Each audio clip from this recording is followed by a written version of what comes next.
وبرکاتہ۔ دوستو، جیسا کہ ہم نے پچھلے ایپیسوڈ میں پڑھا تھا تختی نمبر 1 مفردات کے بارے میں، اب اس کے بعد اسی تختی نمبر 1 میں ہمارا آتا ہے آگے امتحان۔ ہم نے یہ سارے حروف کو ایک ایک کر کے جان لیا تھا، شکلیں ان کی جان لی تھیں، اور ان کو کس طرح سے پڑھا جائے گا وہ بھی جان لیا تھا۔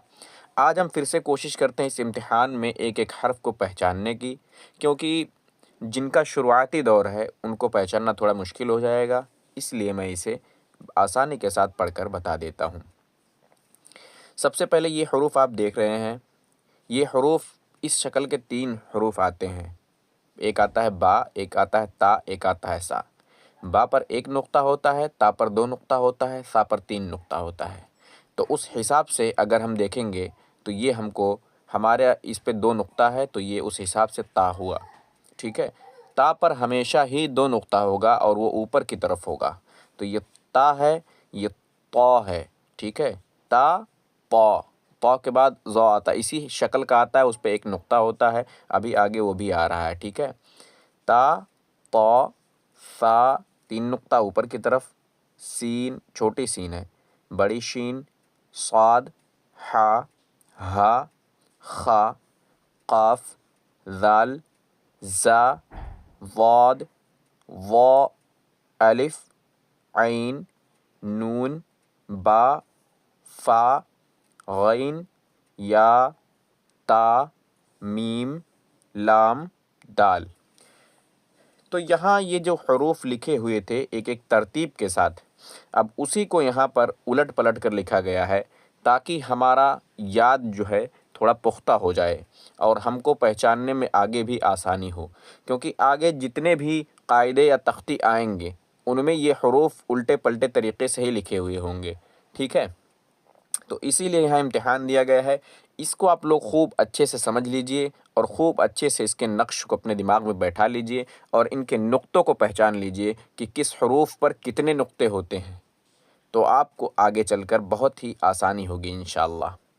اب اسی کے بعد آتے ہیں مفردات میں وہ حروف جن کو مرکبات میں جب ملایا جائے گا تو ان کی شکلیں بدل جاتی ہیں، کیونکہ کسی چیز کو جب ایک دوسرے سے ملایا جاتا ہے تو وہ اپنے اصلی شکل پر نہیں رہ جاتا ہے، تو اسی طرح سے یہ حروف بھی ہیں، جب ان کو بھی کسی دوسرے الفاظ سے یا حروف سے ملایا جائے گا تو ان کی شکلیں مختلف ہو جاتی ہیں۔ تو وہی چیزیں یہاں لکھا ہوا ہے، مرکبات میں ملے ہوئے حروف کی شکلیں۔ مرکبات ان کو کہا جاتا ہے جو آپس میں ایک دوسرے سے ملے ہوئے ہوتے ہیں، یعنی اکیلے نہیں ہوتے۔ مرکب 2 یا 2 سے زیادہ حروف کو ملا کر بنایا جاتا ہے، جس کو مرکب کہا جاتا ہے، اس کو 2 یا 3 حروف یا اس سے زیادہ حروف سے ملا کر بنایا جاتا ہے، اسی کو مرکب کہا جاتا ہے۔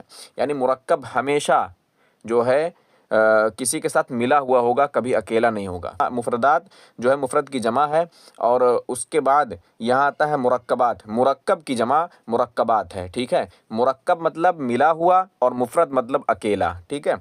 تو یہاں پہ مرکبات میں ملے ہوئے حروف کی شکلیں یہاں پر دی ہوئی ہیں، یہاں کچھ شکلیں ہیں اور کچھ شکلیں آگے اور آپ کو دیکھنے کو ملیں گی، ٹھیک ہے۔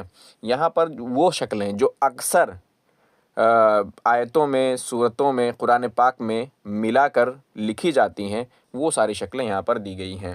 تو سب سے پہلے یہاں آتا ہے الف کی شکل، یہ الف ہے، الف کی یہاں 2 شکلیں بنائی گئی ہیں، ٹھیک ہے۔ یہ با ہے، با کی یہاں 2 شکلیں بنائی گئی ہیں۔ تا ہے، تا کی 3 شکلیں بنائی گئی ہیں۔ جیم کی 1 شکل بنائی گئی ہے، دال کی 1 شکل بنائی گئی ہے، اور یہ عین ہے، ٹھیک ہے۔ جہاں ہم نے کہا تھا حمزہ آدھا لکھا جاتا ہے، کہیں کہیں عین بھی آدھا لکھا جاتا ہے، تو یہاں عین آدھا لکھا ہوا ہے، تو یہ عین کی 2 شکلیں ہیں، ٹھیک ہے۔ یہ فا کی 2 شکلیں ہیں، یہ کاف کی 2 شکلیں ہیں، یہ لام کی 2 شکلیں، یہ میم کی 2 شکل ہے، اور یہ نون کی 2 شکل ہے، یہ ہا کی 2 شکل ہے، یہ حمزہ کی 2 شکل ہے۔ حمزہ کی 2 شکلیں دیکھیے لکھا ہوا ہے، حمزہ اپنے اصلی شکل میں ہی رہے گا، لیکن جب اس کو کہیں ملایا جائے گا تو اس کے نیچے ایک سوسا بنا دیا جاتا ہے، سوسا کہتے ہیں اس کو۔ یہ جیسے سین ہے، سین میں یہ 1 سوسا ہو گیا، یہ 2 سوسا ہو گیا، سین میں 2 سوسا ہوتا ہے، تو اسی طرح یہاں پہ 1 سوسا بڑھا دیا جاتا ہے، ایسے نون غنہ کی طرح بڑھا کے اس میں حمزہ لکھ دیا جاتا ہے، ٹھیک ہے۔ اور یہ یا ہے، تو یہاں پر یہ شکلیں جو ہیں یہ آپ ان کو پہچان لیجئے، الف کی 2 شکلیں ہیں، الف کس طرح سے ملایا جائے گا، آگے ہم اس کو اور ڈیٹیل کے ساتھ بتائیں گے، اور آپ کو اس میں آسانی ہوگی، ٹھیک ہے۔ ابھی تو یہاں تھوڑا سا آپ کو مشکل ہوگی، لیکن آگے جیسے جیسے ہمارے قاعدے بڑھتے جائیں گے انشاءاللہ تعالیٰ آپ کو اسی طرح سے سمجھ میں آتے جائیں گے۔ تو یہاں پر آپ اچھے سے سمجھ لیجئے کہ الف سے یا تک کی جو ملانے والی شکلیں ہیں وہ کس طرح سے لکھی جاتی، تو یہاں پر آپ شکلیں دیکھ لیجئے۔ اب اس کے بعد انشاءاللہ کل ہم اگلے ایپیسوڈ میں تختی نمبر 2 کو پڑھیں گے، اور اس میں ہم جانیں گے کہ مرکب کیسے بنتا ہے اور کس طرح سے اس کو ملایا جاتا ہے، ٹھیک ہے۔ ابھی تو یہاں ہم نے جتنے بھی یہ تختی نمبر 1 میں پڑھے ہیں یہ سارے مفردات ہیں۔ مفردات مطلب ایک اکیلا، ٹھیک ہے۔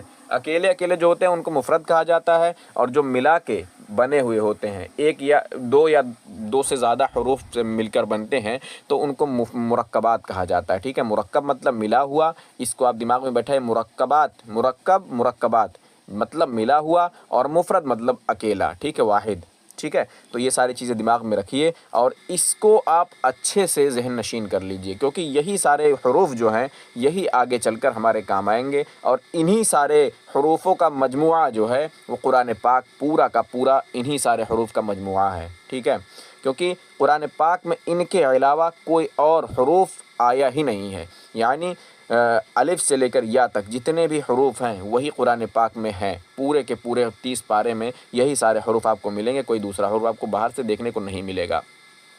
تو دوستوں آج کا ہمارا یہ ایپیسوڈ مکمل ہوتا ہے، انشاءاللہ پھر ملتے ہیں اگلے ایپیسوڈ میں، ٹھیک ہے۔ اور اگر آپ لوگوں کو قرآن پاک پڑھنا ہے تجوید کے ساتھ تو تجوید والا قرآن پاک آپ یہاں شاپ باکس میں دیکھ سکتے ہیں، یہاں شاپ کا آپشن آئے گا، آپ وہاں سے منگا سکتے ہیں انشاءاللہ۔ اس میں آپ کو غنہ کہاں کرنا ہے، مد کہاں کرنا ہے، اخفا کہاں کرنا ہے، تنوین کیسا ہے، اور کہاں پر ساکن کے ساتھ پڑھنا ہے، کہاں پر الف لگا کر پڑھنا ہے، کہاں پر کتنا کھینچنا ہے، کہاں پر کتنا کھینچنا نہیں ہے، یہ ساری چیزیں آپ کو اس میں بتایا گیا ہے، اور یہ کلرفل قرآن پاک ہے، ٹھیک ہے۔ اگر آپ کو یہ چاہیے تو آپ یہاں سے منگا سکتے ہیں، انشاءاللہ تعالی آپ کو اس سے پڑھنے میں آسانی ہوگی، اور قاعدے کے ساتھ قرآن پاک کا پڑھنا بہت ہی زیادہ ثواب کا باعث بنتا ہے، ٹھیک ہے۔ کیونکہ قرآن پاک کو اگر تجوید کے ساتھ نہیں پڑھا جاتا ہے تو وہ شخص جو قرآن پاک کو پڑھتا ہے وہ گنہگار ہوتا ہے، کیونکہ ہمارا مقصد یہ نہیں ہونا چاہیے کہ ہم صرف قرآن پاک کو پڑھیں، بلکہ ہم قرآن پاک کو صحیح ڈھنگ سے پڑھیں، یہ ہمارا جو ہے وہ ہونا چاہیے، شوق ہونا چاہیے، جذبہ ہونا چاہیے ہمارے دل میں، کیونکہ انسان کی زندگی میں ہر وقت ایک سیکھنے کا موقع ہوتا ہے، اور ہم یہ چاہتے ہیں کہ ہم کو جیسے آتا ہے ہم ویسے ہی پڑھ لیتے ہیں، کوئی دقت نہیں ہے، لیکن یہ سراسر غلط ہے۔ جب تک قرآن پاک صحیح سے پڑھنا آپ کو نہیں آ جاتا ہے آپ کو انشاءاللہ سیکھنا ہی سیکھنا ہے، ٹھیک ہے۔ وہاں پر مخرج کی ادائیگی، وہاں پر حروف کی ادائیگی، وہاں پر مد پیش زبر زیر کی ادائیگی، یہ ساری چیزیں قرآن پاک میں ضروری ہوتی ہیں، تو یہ ساری چیزوں کا خیال رکھیں۔ اور اگر آپ کو قرآن پاک چاہیے تو یہاں شاپ کے آپشن پر آپ کلک کریں اور وہاں سے قرآن پاک آپ خرید سکتے ہیں انشاءاللہ تعالی۔ السلام علیکم۔